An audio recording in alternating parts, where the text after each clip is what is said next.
Okay. Okay, we're leading We're the just highlights. doing 3, 2, 1s here, right? 3, 2, 1. Well, Josh, you were running around and trying to catch up with everybody. It's a lot of fun, you know. I enjoy golf. I think there's no surprise there. That. And it's a lot of fun to watch these guys. A lot of them will go on to bigger and better things. Got plenty of highlights. Let's get right to them. The 31st Annual Schenkel Easy Go Invitational teed off Friday at Forest Heights Country Club. Some of the best collegiate golf teams in the country, and no surprise, plenty of impressive shots. Let's begin with the host team, Georgia Southern, who jumped out to an early lead Friday, thanks in part to shots like this birdie by Spence Fulford. Statesboro's own Matt Deal will drain the long birdie on number 12 as well. Deal would finish at 4 over for the tournament. Joe Monty had the low round for GSU with a 69 on Saturday thanks to the shots like this on 18. He sinks the 4-foot birdie putt.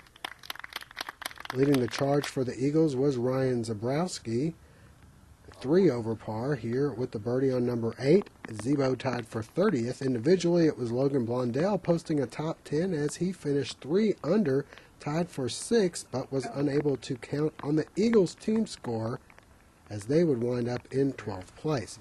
Speaking of individuals, Alabama finished 4th, but Hunter Herrick comes through at 5 under, tying for 1st.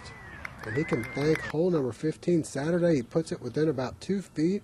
He'd birdie that and then check out Hamrick with the shot on Sunday. This one will land within about 3.5 feet.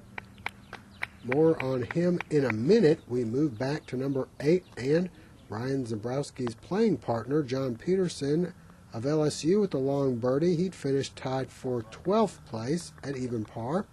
How about Virginia's Will Collins here? With the slam dunk on number 5, he'd tie Logan Blondell for 6th. From a slam dunk to a bank shot, Florida's Bank Vongvange getting out of trouble on number 3. He'd end up tying for 6th as well at 3 under par. North Florida freshman Kevin Phelan torched the course with a 6 under 66 Saturday. Sunday he struggled a bit, but nice shots like this one still helped him to a 4th place finish. Utility wedge there. But Phelan not the only North Florida struggling Sunday, as at one point they had a 7-stroke lead, but would cough it up on the back 9 as the Auburn Tigers scratched their way back. Check out the chip on number 4 by Kyle Kopchik, who's finished tied for 6th at 3 under. On to 18 we go, tied with North Florida. John Stembridge gives the Tigers the lead with the birdie putt, and then they'd have to hang on.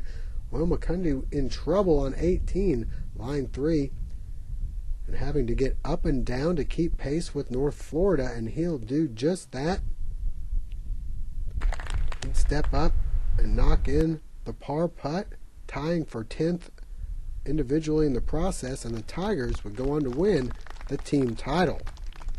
As for the individual, a 3-way tie between Alabama's Hunter Hamrick, North Florida's Jordan Gibb here, who remarkably was only playing as an individual, and the steady Jonathan Randolph of Ole Miss, who hit 16 greens Sunday in regulation, and then in sudden death he'd keep his hot iron going as he puts this one within a few feet, about 5.5 feet there, and from there he'd end up draining the birdie and walking away with the individual champion medal. So that's a look at some of the highlights, Nate. We'll be showing some more of these in just a moment when we talk to the team and individual winners. All right, coming up, we'll have a chance to visit with the head coach of the victorious Auburn Tigers, Nick Clenard, and also we'll talk with Larry Mays, Georgia Southern's golf coach, and you'll also hear from the low medalist, Jonathan Randolph. All that's coming up on Upon Further Review.